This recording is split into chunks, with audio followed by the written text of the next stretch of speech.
বাঙালি খানায় সবাইকে স্বাগত জানাই। আপনারা তো অনেকভাবে চিংড়ি কুমড়োর মালাইকারি রান্না করে খেয়েছেন। একবার আমার মতন করে সহজ পদ্ধতিতে আপনিও শিখে নিতে পারবেন ছোট ছোট টিপস সহ। তবে আজকে আমি এখানে চিংড়ি মাছ দিয়ে কুমড়ো দিয়ে চিংড়ি মাছের মালাইকারি রান্না করব। চিংড়ি কুমড়োর মালাইকারি খেতে কিন্তু অসম্ভব ভালো হয়েছিল। চিংড়ি কুমড়োর মালাইকারি এত তেল কম মশলা দিয়ে কিভাবে তৈরি করলাম চলুন সেটা একবার দেখে নিয়ে যাক ভিডিওর মাধ্যমে। আশা করছি আজকের ভিডিওটি ভালো লাগবে। সকল বন্ধুদের কাছে অনুরোধ করছি সম্পূর্ণ ভিডিওটি দেখার। এখানে আমি আগের থেকে বেশ কিছুটা চিংড়ি মাছ নিয়ে নিয়েছি। চিংড়ি মাছগুলো কাটা নেই, সম্পূর্ণ চিংড়ি মাছগুলো কেটে নিতে হবে। চিংড়ি মাছগুলো কেটে নিয়ে ফিরে আসছি।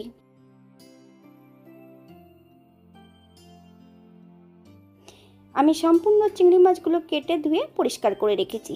চিংড়ি মাছের কিন্তু শিরাটা বাদ দিয়ে দিয়েছি। আপনারা আপনাদের পছন্দ মতন মাছগুলো কেটে নিতে পারেন।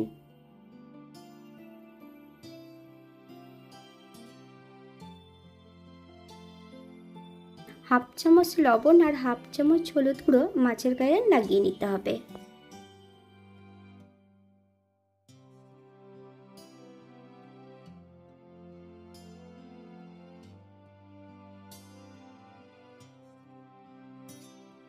অপর দিক থেকে আমি বেশ কিছুটা মশলা বেটে রেখেছি।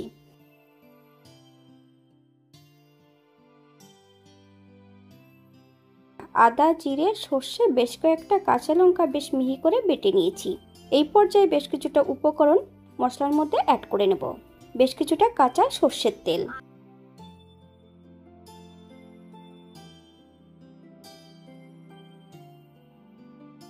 সম্পূর্ণ মশলাটা আমি মাছের মধ্যে অ্যাড করে দেব। মাছের গায়ে বেশ ভালো করে লাগিয়ে নিতে হবে। 10 থেকে 15 মিনিটের জন্য মাছগুলোকে রেস্টে রেখে দেব। অপর দিক থেকে বেশ কিছুটা নারকেল কুড়িয়ে নিয়েছি। সম্পূর্ণ নারকেলটা একটু বেটে নেব। নিয়ে নারকেলের থেকে জুসটা বের করে নিতে হবে। একটু বড় বড় করে বেশ কিছুটা মিষ্টি কুমড়ো কেটে রেখেছি, তবে হালকা হালকা করে কিন্তু একটু খোসা রেখে দিয়েছি। আপনারা যদি পছন্দ করেন তাহলে পুরোটা খোসা রেখে দিতে পারেন। একটা কড়াইতে বেশ কিছুটা সর্ষের তেল অ্যাড করেছি। তেল গরম হওয়া পর্যন্ত অপেক্ষা করতে হবে।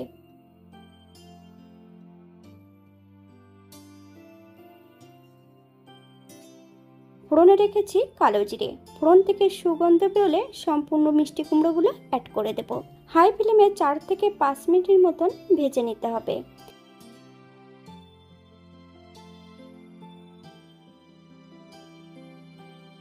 বাঙালি রান্না ঘরোয়া উপকরণ দিয়ে আপনাদের যদি রান্নাগুলো পছন্দ হয় তাহলে চ্যানেলটি সাবস্ক্রাইব করে দিয়ে পাশে থাকবেন। পাশে থাকা বেলটি বাজিয়ে দেবেন, নইলে নিত্য নতুন রান্নার নোটিফিকেশন পাবেন না। আমার এই চ্যানেলে আমিষ নিরামিষ বিভিন্ন ধরনের মিষ্টি কুমড়োর বা অন্য অন্য রেসিপি দেওয়া আছে। আপনাদের যদি পছন্দ হয় তাহলে চ্যানেলটি ঘুরে একবার দেখে নেবেন।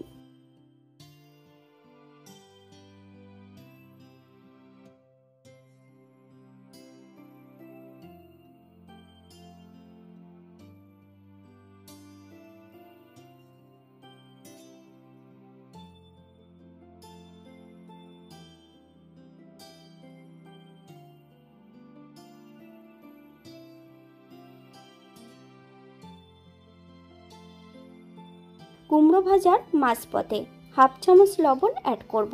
আপনার স্বাদ অনুসারে লবণটা অ্যাড করবেন। কারণ কুমড়ো ভাজার যদি প্রথমেই লবণ অ্যাড করা হয় তাহলে কুমড়োর নিজস্ব জলটা বেরিয়ে গেলে কুমড়োটা কিন্তু ভাজা হবে না, তখন কুমড়োটা সেদ্ধ হয়ে যাবে।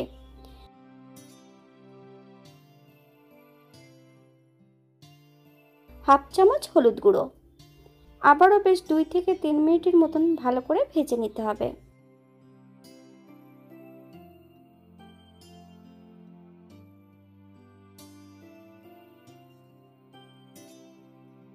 গ্যাসের ফ্লেমটা লোতে রেখে সম্পূর্ণ ম্যারিনেট করা চিংড়ি মাছগুলো অ্যাড করে দেব। 3 থেকে 4 মিনিটের মতন লো ফ্লেমে রান্না করে নিতে হবে। এখানে কিন্তু সর্ষে বাটা দেওয়া আছে। হাই ফ্লেমে রান্না করলে অনেক সময় তেতো হতে পারে। আপনারা একবার স্ক্রিনের দিকে ফলো করবেন।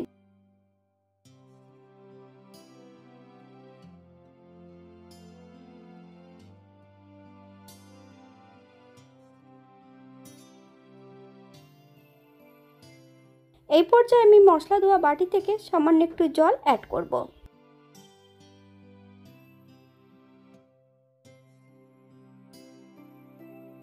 গ্রেভির জন্য হাফ কাপ জল অ্যাড করব। আপনাদের যতটা গ্রেভির প্রয়োজন আপনারা ততটা জল অ্যাড করতে পারেন। হালকা হাতে নেড়ে ছেড়ে 7 থেকে 8 মিনিটের মতন ঢাকা দিয়ে দেব মিডিয়াম আঁচে, যাতে সবজিগুলো সেদ্ধ হয়ে যায়। 8 মিনিট পর এই পর্যায়ে একবার চেক করে নিতে হবে যে সবজিগুলো সেদ্ধ হয়েছে কিনা।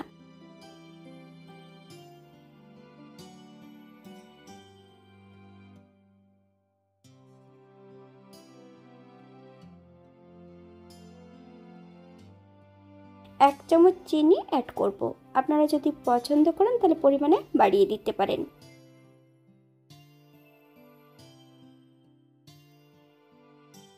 সম্পূর্ণ নারকেলের দুধটা একদম গ্যাসের ফ্লেমটা লোতে রেখে অ্যাড করতে হবে।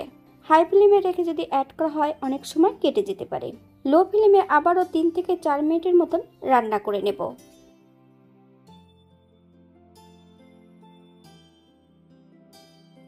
4 মিনিট পর মিডিয়াম আঁচে বেশ কিছু সময় রান্না করে নিতে হবে, অথবা আপনার যতটা গ্রেভির প্রয়োজন ততটা রেখেই আপনি রান্না করে নিতে পারেন।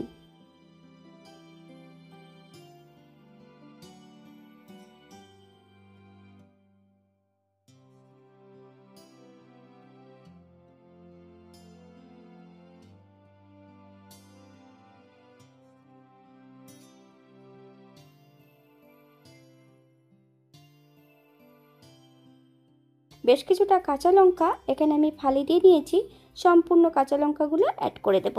1 চামচ কাঁচা সর্ষের তেল হালকা হাতে নেড়ে চেড়ে বেশ ভালো করে মিশিয়ে দিতে হবে।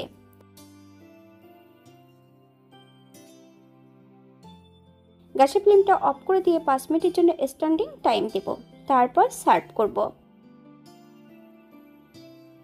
এটা দেখতে যেমন ভারী সুন্দর হয়েছিল, এটা গরম ভাতে খেতে কিন্তু অসম্ভব ভালো হয়েছিল।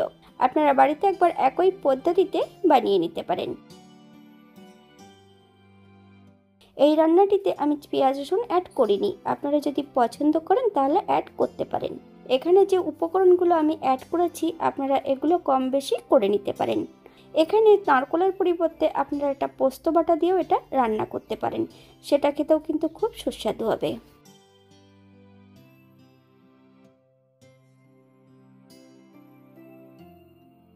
আজকের ভিডিওটি এই পর্যন্ত। সবাই সুস্থ থাকবেন, ভালো থাকবেন। অন্যদিন নতুন রেসিপি নিয়ে আপনাদের সামনে আবার আমি হাজির হব। নতুন ও পুরনো সকল বন্ধুদের অসংখ্য ধন্যবাদ ভিডিওটি দেখার জন্য। হাতে যদি সময় থাকে তাহলে একটা লাইক, কমেন্ট, শেয়ার করবেন।